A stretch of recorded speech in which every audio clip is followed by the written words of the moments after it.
Radio Shanghai.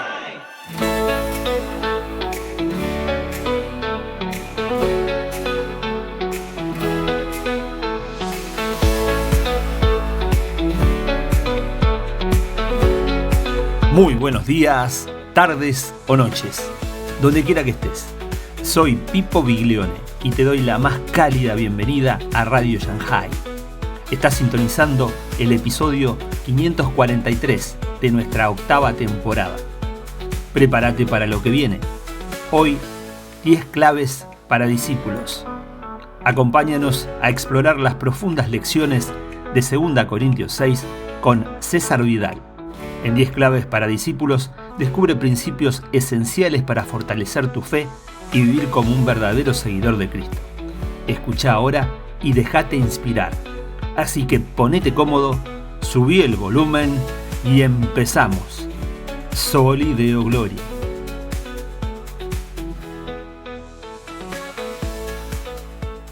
Bueno, hoy empezamos una nueva sección en la segunda carta a los Corintios que casi implica un antes y un después. Hasta ahora lo que hemos ido viendo pues en los 5 primeros capítulos, un poquito más, es algo que Pablo cuenta acerca de sí mismo para que los corintios aprendan.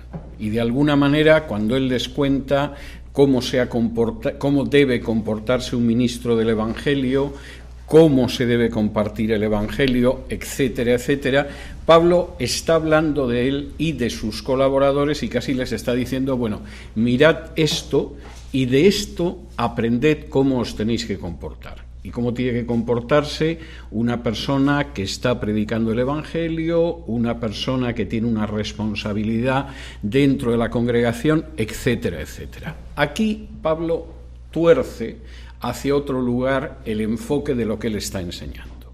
Si hasta ese momento ha estado diciendo, bueno, nosotros nos hemos comportado así, fijaos, para comportaros de una manera semejante, a partir de ahora, y lo vamos a ver por algunas semanas, él va a estar hablando de cómo tenéis que comportaros vosotros. Ya no es que yo os recuerdo cómo nosotros hemos actuado para que imitéis ese ejemplo, sino que ahora os voy a hablar de cosas concretas que son importantes. Tengo que decir que hoy vamos a ver 10 conductas que se supone que tienen que seguir los discípulos de Jesús, que se supone que tienen que seguir los seguidores de Cristo, y seguramente para algunos va a ser chocante los énfasis que hace Pablo. Es decir, si hoy escucháramos una predicación sobre las 10 conductas que deberían seguir los creyentes en una congregación, es muy posible que se pareciera muy poquito a las 10 que menciona aquí Pablo. Los énfasis son énfasis muy distintos. Los énfasis no son seguramente los énfasis de moda ahora, pero lo cierto es que Pablo era un apóstol y hablaba con una autoridad apostólica y sabía lo que decía y ha quedado consignado en la Biblia. Y otras visiones que pueden parecer más o menos cristianas no recogen estos énfasis, o no recogen la mayoría de ellos, o no los colocarían entre 10 cosas que son tremendamente importantes. De modo que les voy a rogar que atiendan hoy de una manera muy especial porque estamos oyendo la enseñanza de Pablo y se parece muy poco a lo que encontrarían ustedes en YouTube, en un púlpito o en un libro sobre los énfasis de un creyente. Y es bastante significativo. Primer énfasis. ¿Qué es lo que deberíais hacer? Ensanchar el corazón. Yo no sé si alguna vez han oído ustedes una predicación sobre la necesidad de ensanchar el corazón. Esto suena como muy raro, ¿no? Esto parece una extravagancia de Pablo. Pero lo primero que Pablo menciona es el hecho de que ensanchéis el corazón. Fíjense lo que dicen los versículos del 11 al 13. Nuestra boca se ha abierto a vosotros, oh Corintios, nuestro corazón se ha ensanchado, no estéis estrechos en nosotros, pero sí sois estrechos en vuestro propio corazón. Pues para corresponder del mismo modo, como a hijos hablo, ensanchaos también vosotros. Esto es algo totalmente peculiar, totalmente llamativo. A alguno le sonará algo muy raro. ¿Por qué? Porque es muy fácil que tendamos a ser mezquinos y cerrados. Es muy fácil que tendamos a cerrar nuestro corazón, a limitarlo a la gente que está más cerca, a tener un círculo lo más estrecho y seguro posible. Ensanchar el corazón y abrir el corazón es algo muy arriesgado. De manera que no me sorprende que no se predique mucho sobre ello, no se predique nada. Porque efectivamente, en el momento en el que ensanchas el corazón, te estás jugando que te partan la cara, y es algo que por regla general no nos gusta. Es más, casi sin darnos cuenta, a veces consciente, pero a veces inconscientemente, la gente tiende a ir reduciendo la gente que tiene alrededor, la gente con la que tiene algo más de relación, la gente con la que se confía algo, porque vivimos en un mundo muy peligroso. Y lo primero que dice Pablo es: ensanchaos también vosotros. Si nos miráis cómo nos hemos comportado nosotros nunca hemos sido estrechos de corazón. Nosotros siempre hemos tenido un corazón ancho. Es verdad que os mandé a Timoteo y os tuve que decir: tratad bien a Timoteo, porque os conozco, corintios, y vamos, mandaros a vosotros al pobre y joven Timoteo es un riesgo. Es verdad que he tenido un intercambio de cartas con vosotros y algunas han sido muy desagradables. Es verdad que hemos tenido experiencias duras. Bueno, pues lo primero que tenéis que tener en cuenta es que nosotros hemos mantenido el corazón ancho. Vosotros ensanchad también vuestro corazón. Y parece un consejo verdaderamente interesante. En un mundo donde la gente cada vez está más encerrada en sí misma y donde parece que son tortugas emocionales que a la primera molestia se meten dentro del caparazón, donde por supuesto no hay una idea de ensanchar el corazón, lo primero que os tengo que decir es que ensanchéis el corazón. Segundo, y esto es bastante interesante, no os juntéis con incrédulos. Versículos 14 y 15, dice así: no os unáis en yugo desigual con los incrédulos, porque ¿qué compañerismo tiene la justicia con la injusticia? ¿Y qué comunión la luz con las tinieblas? ¿Y qué concordia Cristo con Belial? ¿O qué parte el creyente con el incrédulo? Pablo utiliza una imagen, que es una imagen muy conocida para gente que vivía todavía en una economía, sobre todo agrícola, que es la del yugo. El yugo es un trozo de madera que une a dos animales y efectivamente se supone que tienen que ser dos animales de la misma especie. Puede que sean dos asnos, puede que sean dos bueyes, pero son dos animales de la misma especie. ¿Por qué no pueden ser dos animales de distinta especie? Porque ese yugo, que ya es desigual, provoca daño a los dos animales. Si tú echas mano de un asno y de un buey y les colocas el yugo, uno va más alto que el otro así y el otro está más bajo con el golpe que le está dando el que es más alto. Cualquier persona que tuviera que arar o que trabajar con animales sabía que no se puede utilizar un yugo de ese tipo. Y Pablo dice: lo mismo sucede si os juntáis con gente que no es creyente. Hay gente que se empeña en aplicar estos versículos fundamentalmente al matrimonio con no creyentes, pero me temo que esa es una lectura muy pobre de lo que está diciendo Pablo. Es más, no estoy nada seguro de que esto sea de lo que está hablando ahora Pablo. La idea es: si realmente tenéis una relación muy estrecha con gente que tiene una escala de valores que es muy distinta de la vuestra, eso os va a hacer daño. Ahora, eso no quiere decir que no puedas pertenecer a un club de pesca y que si sales a pescar los sábados por la mañana con otra gente y no es creyente sea malo. No, puede ser muy divertido contar cómo pones gusano o pones mariposa o pones cucharilla para pescar truchas. Eso no quiere decir que no puedas trabajar con gente que no es creyente, etcétera, etcétera, etcétera. No. Estamos continuamente tratando con gente que no es creyente y también les ensanchamos el corazón. Quiere decir que realmente no es posible tener compañerismo con algo que es malo, que no es posible tener comunión con algo que es malo y que no es posible tener concordia con algo que es malo. Y voy a poner varios ejemplos, porque son ejemplos que a la gente se le puede escapar. Por ejemplo, no puedes ser un creyente y mover tu vida por la codicia. La codicia puede ser algo que dentro del mundo en el que vives es fantástico. Incluso Adam Smith, que es el primer gran teórico del sistema capitalista, pues decía que era el afán de lucro lo que movía el sistema. Bueno, para definir un sistema y todo lo demás está bien. Pero nosotros no podemos vivir nuestra vida sobre la base del afán de lucro, del deseo de beneficio, de la codicia. ¿Por qué? Pues porque sabemos, entre otras cosas, que la vida de un hombre y la felicidad de un hombre no depende de lo que tiene. Y sabemos que no se puede servir a Dios y a las riquezas. Y sabemos que de nada le sirve a un hombre ganar todo el mundo si pierde su alma. Y por lo tanto podemos trabajar mucho, podemos ahorrar, podemos buscar el bienestar de nuestra familia, pero no vamos a caer en la codicia porque sabemos que esa codicia es destructiva y que no podemos tener comunión con ella.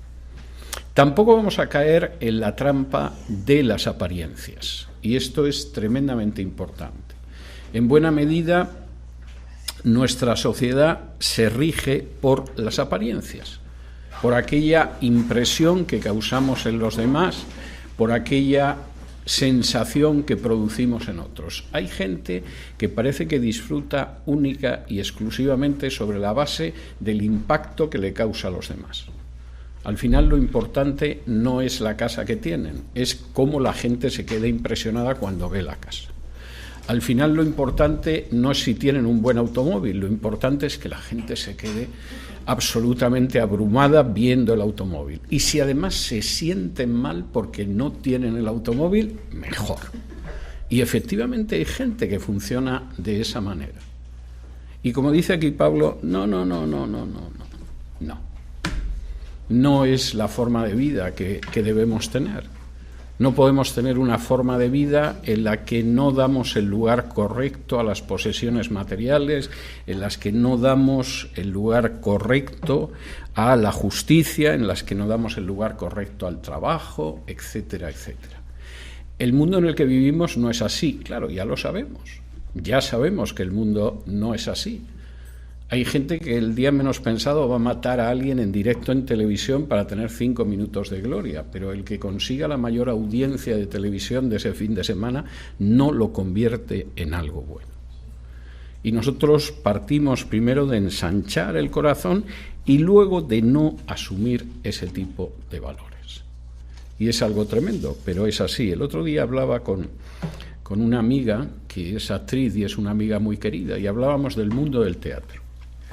Y en un momento determinado me hablaba de una persona que había compartido con ella escenario y a partir de cierto momento decidió hacer cosas tremendas en la pantalla. Y me comentaba, es que no merece la pena. Yo comprendo que la gente tiene que trabajar y que tiene que trabajar para vivir, pero seguramente es mejor estar trabajando ocasionalmente en algo que no sea actuar, a de pronto pues aparecer bañándote en sangre y pasándote la sangre por el pecho dentro de una bañera, etcétera, etcétera. Bien, ese es un principio lógico humano, pero Pablo aquí lo dice de una manera más clara: ensanchad el corazón, no aceptéis esos valores. Tercero, y este es otro elemento muy importante, recordad que sois templos de Dios. Versículos del 16 al 18. ¿Y qué acuerdo hay entre el templo de Dios y los ídolos? Porque vosotros sois el templo del Dios viviente, como Dios dijo, habitaré y andaré entre ellos, y seré su Dios, y ellos serán mi pueblo. Por lo cual, salid de en medio de ellos y apartaos, dice el Señor, y no toquéis lo inmundo, y yo os recibiré, y seré para vosotros por Padre, y vosotros me seréis hijos e hijas, dice el Señor Todopoderoso. Esto es algo muy importante y es algo que perdemos de vista. durante los 3 primeros siglos de su historia, los cristianos no tuvieron templos. Los cristianos se reunían en las casas. Incluso hay excavaciones arqueológicas que muestran cómo algunas casas las modificaron un poco para que cupieran algunos cristianos más. Hay las ruinas de una casa excavada en Dura Europos, lo que ahora es Siria, que muestra cómo en la casa hicieron alguna reforma para que pudieran reunirse algunos cristianos más. Y sabemos que la media de gente que podía reunirse en una casa para las reuniones de la iglesia eran de 30 a 35 personas. Los paganos los despreciaban, porque no podían creer que el cristianismo fuera una religión, y en verdad que no lo es. Pero para ellos era absolutamente intolerable. Las religiones tenían varias cosas que los cristianos no tenían. Primero, tenían templos. Y todo el mundo sabía el templo al que iban. Hasta los judíos tenían un templo. Uno solo, y en Jerusalén, pero tenían un templo. Las religiones tenían sacerdotes. Y lo que sucedía era que efectivamente había sacerdotes que oficiaban. Pasaba también en el templo de Jerusalén. Los cristianos no tenían una casta sacerdotal. Incluso decían que todos ellos eran reyes y sacerdotes, todos sin excepción. No había un grupo de sacerdotes. Todas las religiones tenían sacrificios, incluso el judaísmo ofrecía sacrificios hasta la destrucción del templo. Los cristianos no ofrecían sacrificios ni tenían sacrificios. Había habido solo un sacrificio para ellos, que era el sacrificio de Cristo en la cruz. Y para terminarlo de arreglar, con lo bonitas que son las imágenes, y los cristianos tampoco tenían imágenes, ni les rendían culto. Y en esto sí que los judíos también hacían lo mismo. Y por supuesto la idea era, ¿pero qué tipo de religión es esta? Y lo que dice aquí Pablo es muy importante. Bueno, pues es lógico, es que el templo de Dios sois vosotros. Ahora, con el paso del tiempo y el paso de los siglos, hemos ido perdiendo la idea de que nosotros somos el templo de Dios. Y que, como dice aquí, Dios camina en medio de nosotros. Es muy bonito. Habitaré y andaré entre ellos y seré su Dios y ellos serán mi pueblo.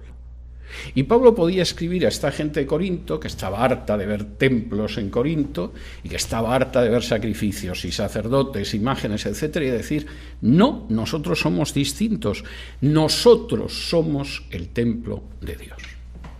Ahora, fíjense, porque esto es muy importante, si nosotros tuviéramos conciencia de que somos el templo de Dios, nos comportaríamos de una manera muy distinta.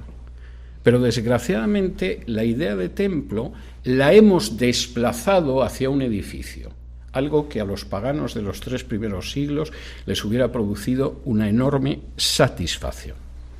Gastamos esfuerzo, medios, infinidad de cosas en mantener ese edificio del templo. Yo he llegado a ver cómo en un momento determinado ha habido iglesias que se han hundido en el proceso de ampliar el templo, de tener un templo más grande o cosa parecida. Porque han llegado a la conclusión de que ese es el templo, no ellos son el templo.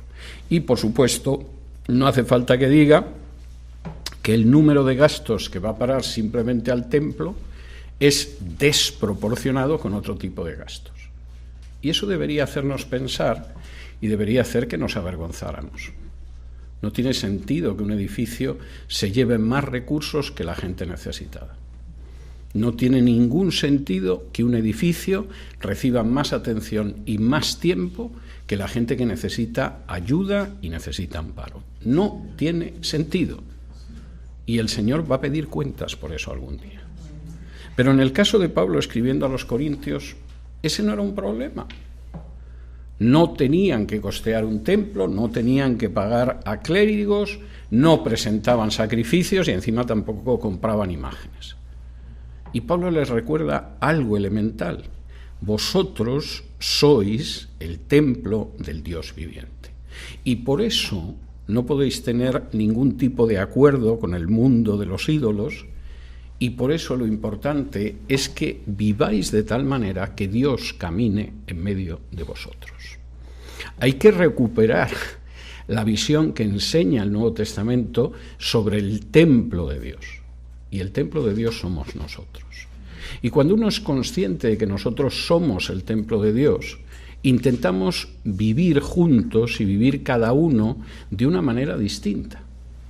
Porque efectivamente, si pretendes al menos mantener limpio el local de la iglesia, no permites que se ensucie, no permites que se deteriore. Bueno, hay gente irresponsable que lo tiene sin electricidad durante décadas, pero porque son unos irresponsables. Bien, si se da esa circunstancia y efectivamente tienes ese cuidado, ¿cuánto más cuidado tendríamos que tener en nuestra vida espiritual como congregación y como personas? Porque cuando nosotros nos marchamos de aquí no se queda Dios rodando, como pretende la Iglesia Católica, que lo tiene en una hornacina y ahí se queda dentro de la Iglesia. Cuando nosotros nos marchamos, llevamos al Señor con nosotros, y nosotros somos el templo del Espíritu Santo. Y deberíamos recordarlo. Cuarto, deberíamos también limpiarnos de toda contaminación. Versículo 7, la primera parte dice: así que, amados, puesto que tenemos tales promesas, limpiémonos de toda contaminación de carne y de espíritu. Dado que somos el templo de Dios, dado que Dios camina en medio de nosotros, no dejemos que nuestra carne y nuestro espíritu se contaminen. He visto utilizar este versículo varias veces en relación con el tabaco. Yo no creo que el consumo del tabaco sea bueno para la salud, pero en cualquiera de los casos estoy convencido de que Pablo no tenía en la cabeza el tabaco cuando escribió esto. Más que nada porque el tabaco, hasta el año 1492, que los españoles llegaron a este continente, no lo conocía nadie. De manera que es difícil que Pablo estuviera pensando en algo que no estaba descubierto. Es más, que le quedaba 1,5 años casi para ser descubierto. Pero efectivamente sí está hablando de que en esta vida hay contaminación. Y hay cosas que contaminan la carne y hay cosas que contaminan el espíritu. Y deberíamos librarnos de eso. A mí me llama la atención, vivimos en una sociedad enloquecida, no pretendo suavizar esto. Yo creo que vivimos en una sociedad de enfermos mentales, en un número muy alto. No solo me refiero a la gente que padece alguna dolencia, no, en general es una sociedad muy enferma. Por ejemplo, no suele cuidar la salud de su espíritu, pero se pega unos palizones tremendos en el gimnasio. No suele preocuparse por la salud de su alma, pero de pronto decide que las patatas o las zanahorias o los aguacates son malísimos para la salud. Te comes una patata y te estás colocando en el camino de la muerte. O el arroz, otro tipo de cosas. Y va por épocas. La gente que ya tenemos años, hemos visto cómo las cosas malísimas se han convertido en las buenas y estamos casi convencidos de que las que ahora son buenas estarán malditas dentro de unos años. Cuando yo era un niño pequeño, hace 60 años, recuerdo que de pronto decidieron arremeter contra el aceite de oliva y el pescado azul. Tomar aceite de oliva, era firmar tu sentencia de muerte. Comer un pescado azul como los boquerones, eso ya era sentenciarte a una muerte terrible y prematura. Hace décadas que nos hemos enterado de que no hay nada mejor que el aceite de oliva y el pescado azul nos prolonga la vida. Luego hemos vivido el ataque a las grasas. Ya se está viviendo el contraataque a las grasas. Ahora, precisamente, el mensaje va en la otra dirección: coma grasa, porque usted no come grasa y su cerebro se está resintiendo de no comer grasa, y sus tejidos y sus músculos y sus huesos. Casi parece que si no te comes media libra de tocino al día, pues te puedes caer en cualquier momento. Y la gente sigue este tipo de modas. De pronto es muy saludable hacer footing o jogging y de pronto te dicen no lo hagas, sobre todo a partir de los 40, porque le puede dar un infarto cuando va corriendo por la calle. ¿En qué quedamos? ¿Es muy saludable o es un peligro mortal? Y mientras se piensa en todo esto, en una sociedad muy enloquecida, la verdad es que Si quieres reírte un día o sumirte en la confusión, no tienes nada más que entrar en YouTube y empezar a ver los consejos de salud, porque hay médicos, no solo laicos, sino médicos que aparecen recomendándote exactamente lo contrario del otro médico para la misma finalidad, y lo dicen con una seguridad total y absoluta. Bueno, yo creo que es bueno ocuparse de la salud. Creo que hay que ser prudente con lo que se come y prudente con las horas de sueño y prudente con el ejercicio y todas esas cosas, pero tenemos que limpiarnos de una contaminación que va más allá que los hidratos de carbono y que afecta tanto a la carne nuestra como al espíritu. Y Pablo lo dice: limpiaos de toda contaminación. Vivimos en un mundo contaminado y debemos limpiarnos de toda contaminación. ¿Cómo? Sexto, el final del versículo 7, perfeccionando la santidad en el temor de Dios. No hay posibilidad de irse limpiando de esa contaminación de carne y espíritu si no vamos haciendo cada vez mejor nuestra santidad en el temor de Dios. Esto me daría para estar hablando 3 o 4 horas, de manera que voy a intentar resumirlo en 3 o 4 minutos. Pero lo que dice Pablo es muy claro. ¿Quieres no contaminarte? Bueno, la santidad, que significa el hecho de que te dedicas a Dios, es algo que tienes que ir perfeccionando. Tienes que ir haciendo cada vez mejor tu dedicación a Dios. Tienes que ir puliendo cada vez más tu entrega a Dios. ¿Y eso cómo se hace? Con un listado, con un código de cosas que no se deben hacer, que se deben hacer, etcétera, etcétera, etcétera. No, eso se hace con temor de Dios.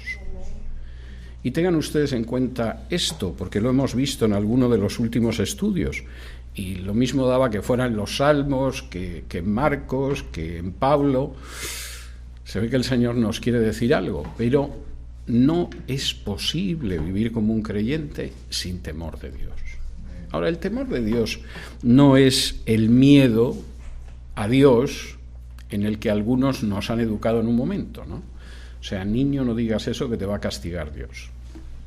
Lo único que habías dicho es qué orejas tan grandes tiene esa señora, que te habías cruzado por la calle, pero resulta que, claro, con 5 o 6 años, evidentemente hay cosas que no captas muy bien de lo que es la cortesía, y de pronto pasaba una señora y decía: ¿qué orejotas tiene esa señora?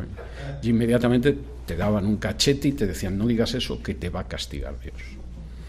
Y tú decías: a ver si me va a poner unas orejas como la de esa señora, sería un castigo terrible. Bien, esto es algo infantil y pueril.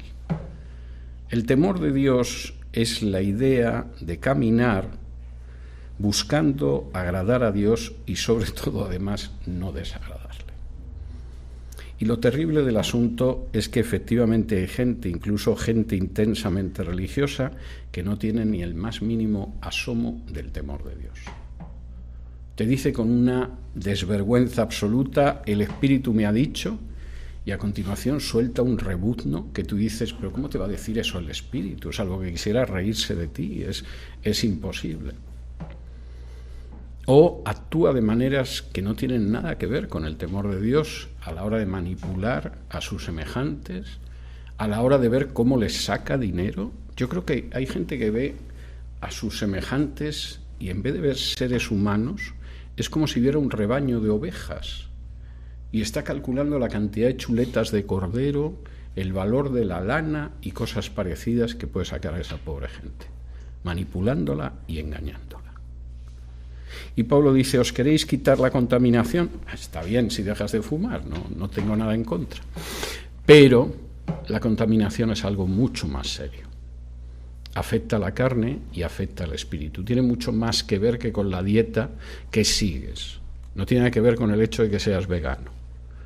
Y en cualquier caso, solo es posible irse quitando esa contaminación cuando uno va perfeccionando la entrega que le ha hecho al Señor, y eso solo se puede hacer a través del temor de Dios. Yo creo que una de las cosas que más me ha impresionado en mi productor, en Isaac Jiménez, fue hace unas semanas hablando de un tema. Mira, ¿te puedes creer esto? Y su comentario fue: no tienen temor de Dios. Y yo dije, justo, es el diagnóstico perfecto. Y él lo ha visto además antes que yo. Y efectivamente, en la clave de multitud de acciones, lo que uno ve es una falta absoluta de temor de Dios. Cuando tú miras a los demás simplemente como alguien de quien te aprovechas, a quien mentir y a quien robar, aunque sea con buenas palabras. Cuando lo que dices no va buscando dar luz, va buscando tener algún tipo de beneficio. Cuando no hablas con la persona para comunicarte o para ensancharle el corazón, sino para ver cómo la manipulas, lo que se demuestra es que no hay el menor temor de Dios. Y es imposible, sin temor de Dios, ir perfeccionando la santidad, y es imposible limpiarse de la contaminación en medio de la que vivimos. Y desgraciadamente son conductas. Giovanni y yo estábamos hablando antes de empezar esta reunión sobre ello, en que ves a seres humanos contemplando a otros seres humanos como si fueran animales o cosas. En todo caso se les ve como un obstáculo para obtener lo que yo quiero. Y cuando tú ves así a otros seres humanos, no tienes temor de Dios, tienes la mente de Caín. Sexto, mantengamos la armonía con todos los hermanos a pesar de los problemas. Capítulo 6, versículos del 2 al 4. Admitidnos, a nadie hemos agraviado, a nadie hemos corrompido, a nadie hemos engañado. No lo digo para condenaros, pues ya he dicho antes que estáis en nuestro corazón para morir y para vivir juntamente. Mucha franqueza tengo con vosotros, mucho me glorío con respecto de vosotros, lleno estoy de consolación, sobreabundo de gozo en todas nuestras tribulaciones. Pablo en algún momento tuvo que ser considerablemente duro con los corintios. Si ustedes repasan la primera carta, en algún momento dice: no llegáis ni a bebés. A vosotros no se os puede dar de comer carne, vamos, leche y con cuidado, la marca de leche que se os da.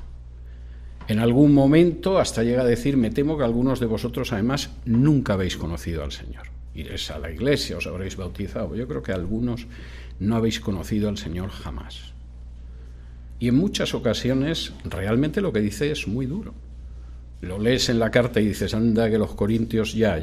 Pero como nos escribiera a nosotros, seguramente no lo veríamos con tanta benevolencia ni de una manera tan positiva. Y sin embargo, Pablo dice, versículo 2, tenéis que admitir esto: no hemos agraviado, no hemos corrompido y no hemos engañado.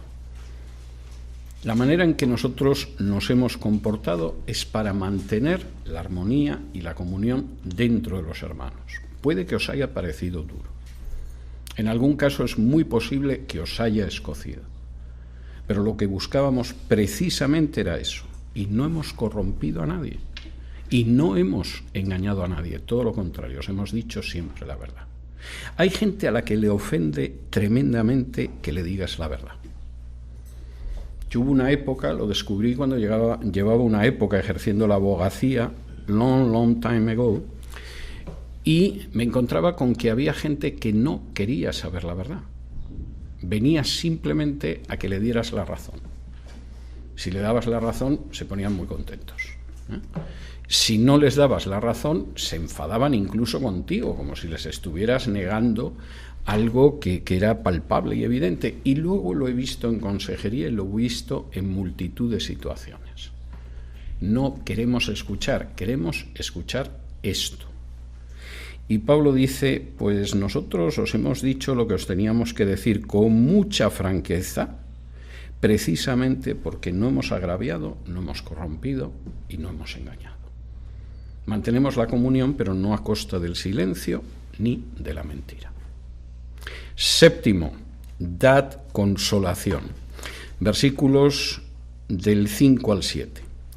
Porque de cierto, cuando vinimos a Macedonia, ningún reposo tuvo nuestro cuerpo, sino que en todo fuimos atribulados, de fuera conflictos, de dentro temores, pero Dios, que consuela a los humildes, nos consoló con la venida de Tito, y no solo con su venida, sino también con la consolación con que él había sido consolado en cuanto a vosotros, haciéndonos saber vuestro gran afecto, vuestro llanto, vuestra solicitud por mí, de manera que me regocijé aún más.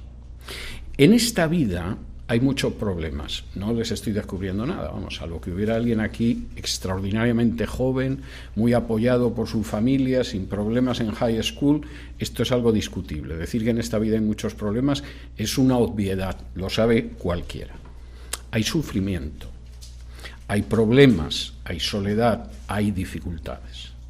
Y Pablo dice, todo eso se da, pero precisamente por eso dad consolación a las personas.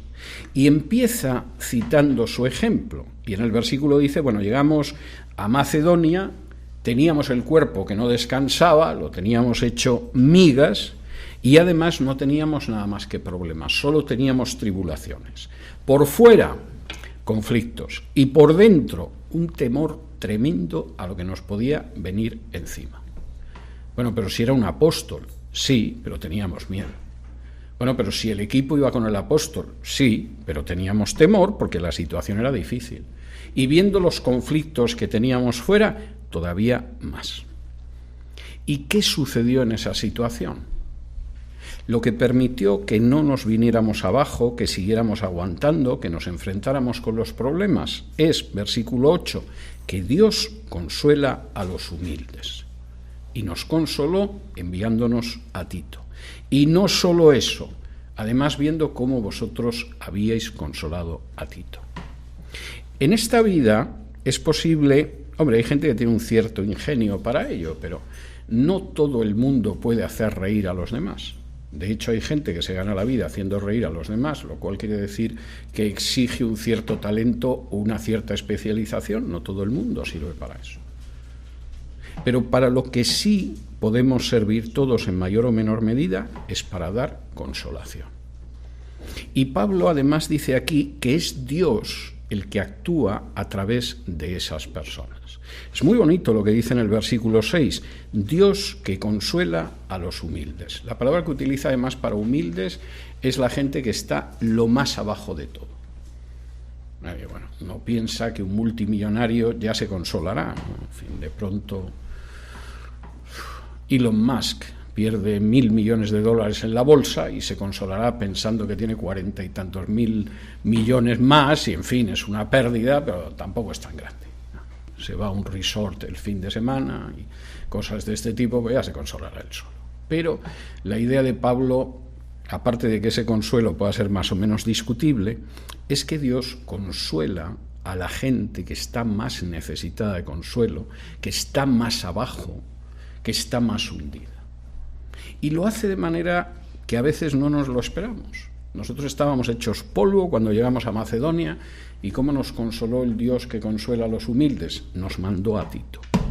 Y cuando vimos a Tito, vimos el cielo abierto, está bien, las cosas no van mal, nos consolamos. Y encima Tito nos dijo, pues yo lo estaba pasando muy mal, pero la gente esta de Corinto es muy buena gente, y también me ha consolado. Y lo sentimos. No se habla mucho de dar consuelo en las iglesias, lo cual indica bastantes cosas, pero es curioso que Pablo insiste en esto. Proporcionad consuelo a la gente, dadle consolación, porque cuando actuáis así, Dios, que es el que consuela a los que están más abajo, está actuando a través de vosotros. No dejen nunca sin consuelo a una persona que necesita consuelo. Quizá no le pueden dar dinero, quizá no le pueden dar trabajo, quizá no la pueden orientar del todo en lo que tiene que hacer, pero sí le pueden dar consuelo. Si pueden escuchar a esa persona, si pueden hablar con ella, si pueden intentar ver si le pueden proporcionar algo de luz, si pueden orar por esa persona. Y es muy importante que Pablo, dentro de esas 10 cosas, no habla por ningún sitio de diezmos y cosas parecidas. Yo no sé en qué estaba pensando Pablo cuando escribió esto. Sin embargo, sí habla de dar consuelo. Octavo, no hay que temer hacer cosas impopulares. Terrible en este mundo ansioso de ser popular, teniendo que hacer lo que haya que hacer. Ayer estuve viendo una entrevista de uno de los mayores actores que ha habido en España, que se llamaba Fernando Fernán Gómez. Era un grandísimo actor, comedia, drama, etcétera. Realmente era un personaje extraordinario, de una naturalidad tremenda. No hubieras pensado nunca que actuaba. Te creías que era el personaje que estaba encarnando. Y en un momento determinado la persona que lo estaba entrevistando le dijo: bueno, ¿y usted qué estaría dispuesto a hacer si se encontrara sin trabajo? Y le dijo tranquilamente: todo, cualquier cosa. Sí, hombre, cualquier cosa no puede ser. Sí, hombre, cualquier cosa. Antes que morirme de hambre sigo vivo. Y efectivamente hay gente que lo ve así. Y por lo tanto no va a hacer cosas que dañen su popularidad, porque de tu popularidad dependen muchas cuestiones. Pero Pablo dice, no hay que temer hacer cosas impopulares. Dice así en el versículo 8.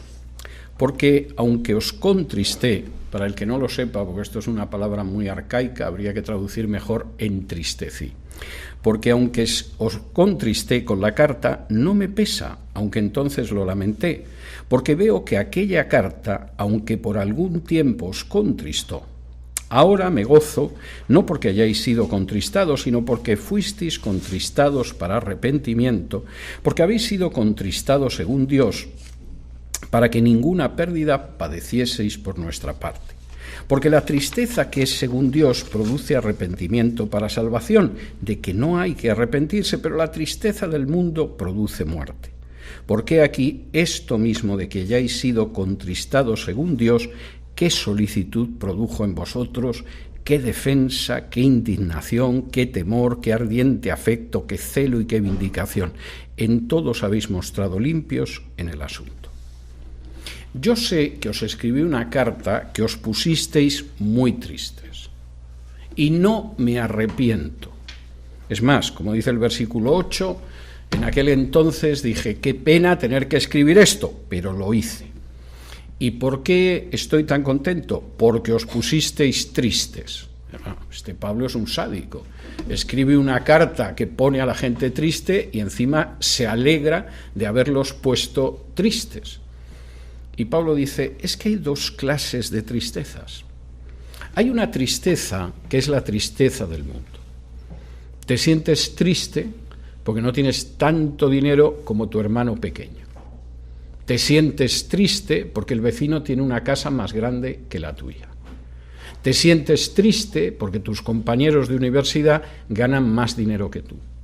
Te sientes triste porque la mujer del vecino es más guapa que la tuya. Que por cierto era la orejotas aquella que me encontré yo cuando era niño, y claro, es comprensible. Bien, te sientes triste por infinidad de cosas. Pero esa es una tristeza mala. Te puede ir corroyendo en el interior, te va deshaciendo, te va causando un daño que puede ser indecible. Pero hay otra tristeza distinta, y es la tristeza de Dios. De repente te sientes triste, pero es bueno. Porque te sientes triste por algo que has hecho mal, o por algo bueno que tenías que haber hecho y que no has hecho, o por algo que no te habías dado cuenta hasta ahora y de pronto dices, caramba, ¿cómo he podido ser tan estúpido? Y esa tristeza, según Dios, es positiva, porque te acaba llegando a cambiar, aunque te sientas triste. Y Pablo dice, yo me alegro porque efectivamente, esa es la tristeza para salvación, a diferencia de la tristeza del mundo que produce muerte. Versículo 10, porque la tristeza que según Dios produce arrepentimiento para salvación, de que no hay que arrepentirse, pero la tristeza del mundo produce muerte. Y como la tristeza que yo provoqué en vosotros era la tristeza de Dios, hay que ver qué defensa, qué indignación, qué temor, qué afecto, qué celo, cuánto habéis mejorado, Corintios. No deberíamos jamás tener miedo de decir cosas que nos hagan impopulares o que pensamos que nos van a hacer impopulares. Claro, la reacción puede ser muy violenta y puede ser muy agresiva, pero esa tristeza que provocamos es la tristeza según Dios. Y yo me he encontrado a lo largo de mi vida muchísima gente a la que no conozco que de pronto me escribe al cabo de los años y me dice: un día yo le escuché decir esto, si en ese momento le tengo delante le parto la cabeza. Pero luego lo fui pensando y realmente usted tenía razón. Y quiero decirle que me convertí unos meses después y este domingo me bauticé. Estoy hablando de un caso real. Y efectivamente no deberíamos jamás tener miedo de decir cosas impopulares. Tenemos que decir la verdad. Y si provocan tristeza, estamos dando la posibilidad de que alguien cambie. Noveno, y tengo que correr un poco porque son 10. Noveno, tenemos que vivir la reconciliación. Tenemos que saber perdonarnos los unos a los otros y seguir viviendo con gozo en la Iglesia. Versículos 12 y 13. Así que aunque os escribí no fue por causa del que cometió el agravio, ni por causa del que lo padeció, sino para que se os hiciese manifiesta nuestra solicitud que tenemos por vosotros delante de Dios. Por esto hemos sido consolados en vuestra consolación, pero mucho más nos gozamos por el gozo de Tito, que haya sido confortado su espíritu por todos vosotros. Cuando os escribí, aunque había una persona que se había portado mal y otra que había padecido el agravio, eso ya es cosa del pasado. Pablo ni los menciona. O sea, no dice el hermano tal que le hizo esto a la hermana cual, o la hermana cual que le hizo esto otro al hermano tal, etc. No, os escribí, os mostré lo que estaba mal.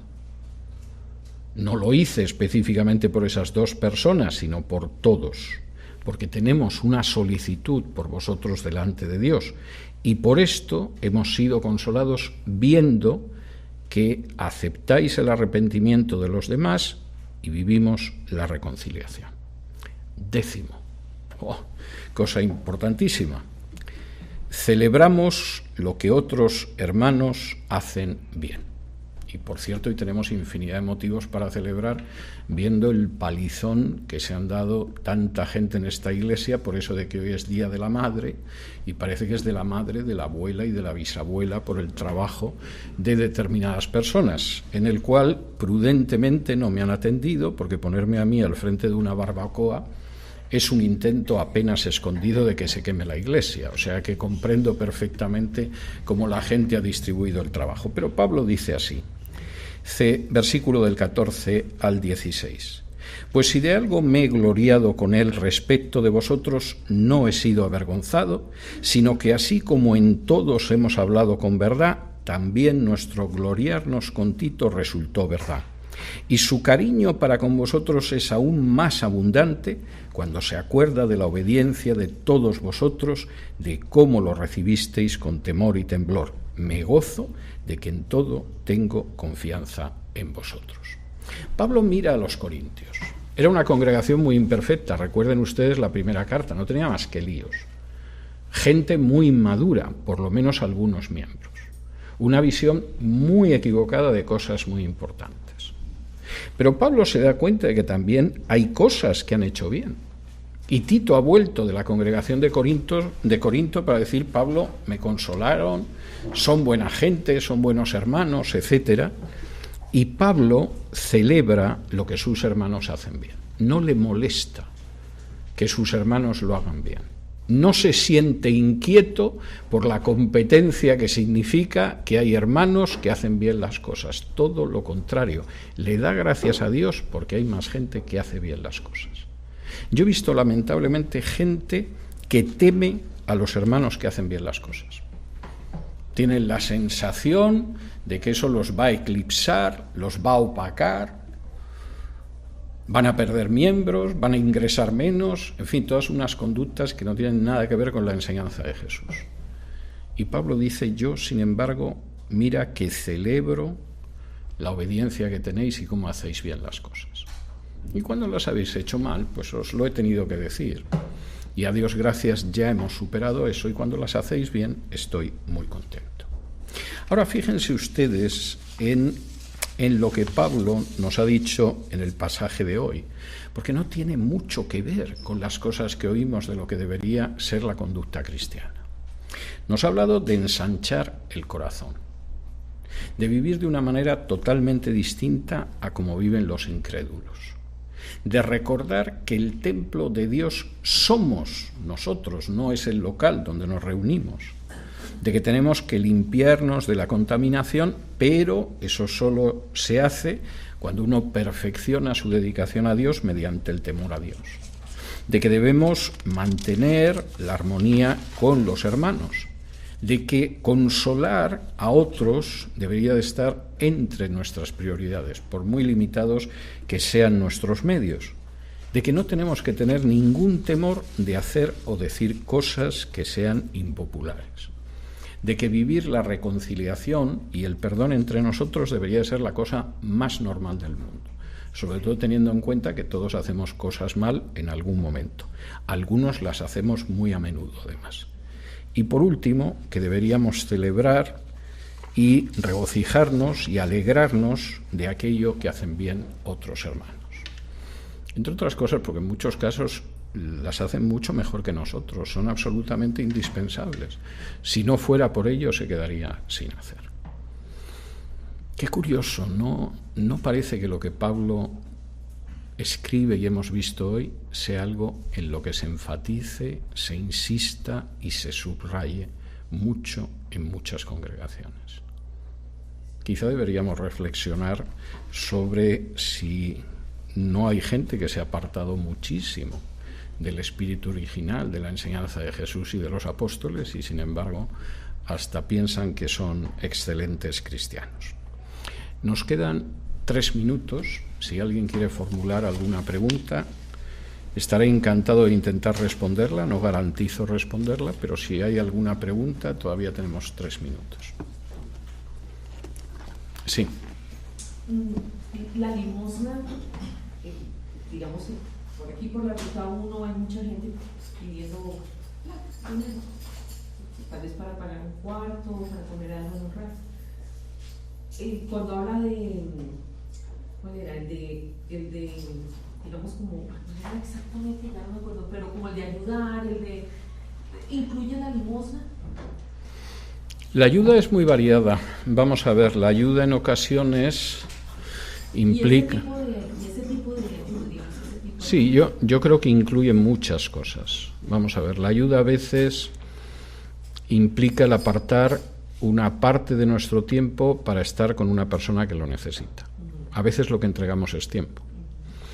En ocasiones implica compartir aquello que podría ayudar a esa persona. A esa persona, en ese caso, aparte de tiempo, le podemos estar dando el conocimiento que tenemos de la Escritura. En ocasiones implica buscar trabajo a esa persona. Es decir, sabemos que la persona no tiene trabajo, sabemos que la persona tiene dificultad y le buscamos trabajo. Nosotros tenemos una bolsa de trabajo en esta iglesia que funciona más o menos, pero intentamos que nadie esté sin trabajo. Y, por supuesto, no todas las personas tienen la misma capacidad, la misma preparación para trabajar, etcétera, pero intentamos que nadie esté sin trabajo y que no esté en una situación en la que no se pueda mantener él o no se pueda mantener su familia. Y, por supuesto, en ocasiones ha habido gente que ha necesitado dinero para pagar un alquiler o para situaciones parecidas y nos hemos hecho cargo de eso. No de una manera que la persona lo tome como algo que siempre va a suceder, sino como una ayuda en un momento concreto. Una de las cosas que ahora mismo tenemos en fase de que empiece a funcionar es tener un banco de alimentos. Y es algo que yo espero que esté funcionando antes del verano, si no se tuerce, porque ya hemos empezado con los primeros pasos. Y entonces es un banco de alimentos para gente que tiene ingresos muy bajos y que le va a venir muy bien si el banco de alimentos le puede ayudar pues con leche o con carne o con cualquier cosa que le cuesta comprar en la situación en la que está. Y estamos pensando también en algo parecido a lo que sería un banco de ropa, es decir, que también pudiera ayudar a la gente en ese sentido. Pero para nosotros siempre ha estado muy claro que esas cosas son muy importantes. Y cuando en las reuniones de consejo tratamos sobre la enseñanza y tratamos, por ejemplo, sobre la evangelización o tratamos sobre actividades, también tratamos sobre la gente que está en una situación de necesidad. ¿Y qué podemos hacer para ayudarla en esa situación de necesidad? Y a mí me parece lo lógico. Las decisiones que tomamos siempre en las reuniones de consejo no es que sean mayoritarias, son por unanimidad. No porque sea forzado tomarlas por unanimidad. Si alguna vez fuera una mayoría, yo creo que todos las aceptaríamos, pero realmente son decisiones que tomamos por unanimidad. Y nosotros lo vemos como algo que efectivamente el Señor impulsa y que incluye precisamente atender también las necesidades materiales de la gente. Yo creo que lamentablemente en muchas congregaciones se ha perdido totalmente la idea esa de atender otras necesidades de la gente, que pueden ser psicológicas, que pueden ser emocionales, que pueden ser materiales, y sin embargo estar atendiendo mucho la forma del piso del lugar de reuniones, pongo por caso. Pero intentamos ser cristianos, no contentar otros caprichos. Bueno, esa es otra cuestión que también se da y que se da más a título personal, ¿no? Ahí confiamos en que la gente sabe lo que tiene que hacer en conciencia, ¿no? ¿No hay más preguntas? Bueno, perdón, sí. ¿Cómo asociar ensanchar el corazón con nuestra convicción? Yo es que creo que va unido a nuestra convicción. Es decir, precisamente la convicción que nosotros tenemos de la enseñanza de Jesús debería llevarnos a ensanchar el corazón. Ahora yo comprendo que los golpes que nos llevamos hacen que esto sea a veces muy difícil, ¿no? El otro día, hace unas semanas, hablaba con una amiga y me decía la razón por la que hay tantos solteros de nuestra edad, se refería a la suya, que era bastante más joven que la mía, dice, es que hemos recibido tantos golpes que ya nadie se fía de tener un novio o de tener una novia, ¿no?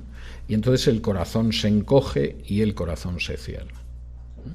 A veces es muy prudente en algunas ocasiones, pero no deberíamos dejar nunca que los golpes, las cicatrices, las heridas que tenemos nos cierren el corazón. Deberíamos mantener el corazón ancho.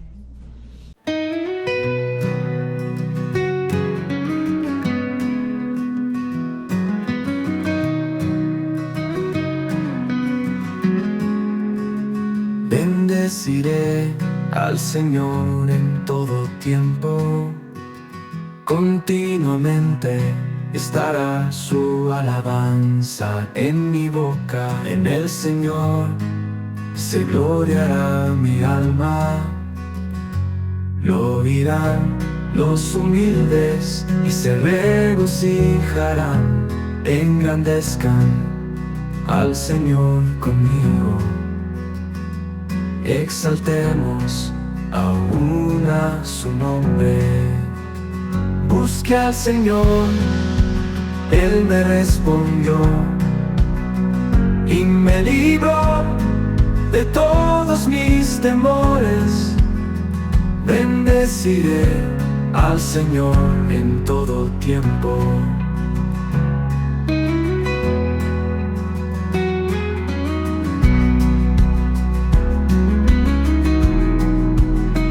Continuamente estará su alabanza en mi boca. En el Señor se gloriará mi alma. Lo oirán los humildes y se regocijarán. Engrandezcan al Señor conmigo. Exaltemos aún a su nombre. Busqué al Señor, Él me respondió y me libró de todos mis temores. Bendeciré al Señor en todo tiempo.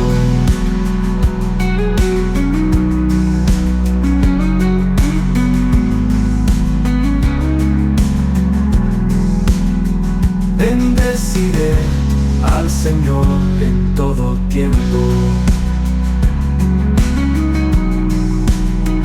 En todo tiempo.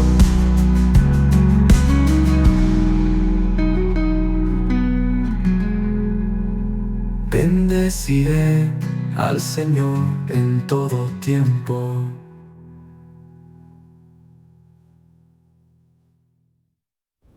Bendeciré al tiempo, pues con un enemigo de todos mis temores.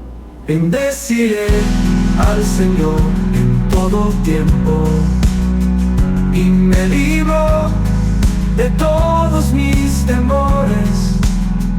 Bendeciré al Señor en todo tiempo.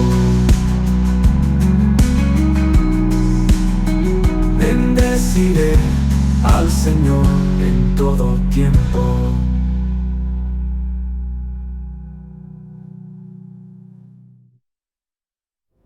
Bendecido conmigo, exaltemos aún a su nombre. Busqué al Señor, Él me respondió y me libró de todos mis temores. Y me libró de todos mis temores. Bendeciré al Señor en todo tiempo. Bendeciré al Señor en todo tiempo.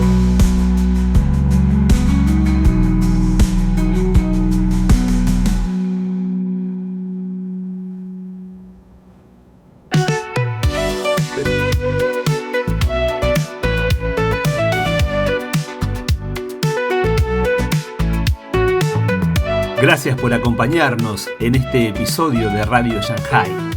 Tu apoyo nos ayuda a seguir conectando el mundo de hoy con los principios eternos. Por eso, te pedimos que te suscribas, nos dejes tu like para que más personas descubran este mensaje. No olvides seguirnos en Facebook, Instagram y Telegram para estar al tanto de todo.